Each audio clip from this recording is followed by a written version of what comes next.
हज़रत सल्लल्लाहु अलैहि वसल्लम अपने हुजरे से निकले, लोगों को शब कद्र बताना चाहते थे वो कौन सी रात है। इतने में दो मुसलमान आपस में लड़ पड़े। आप सल्लल्लाहु अलैहि वसल्लम ने फरमाया, मैं तो इसलिए बाहर निकला था कि तुमको शब कद्र बतलाऊं, और फलां फलां आदमी लड़ पड़े तो वो मेरे दिल से उठा ली गई, और शायद इसी में कुछ तुम्हारी बेहतरी हो।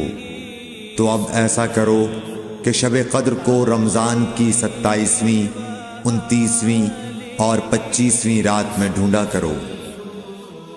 सही बुखारी हदीस नंबर 49।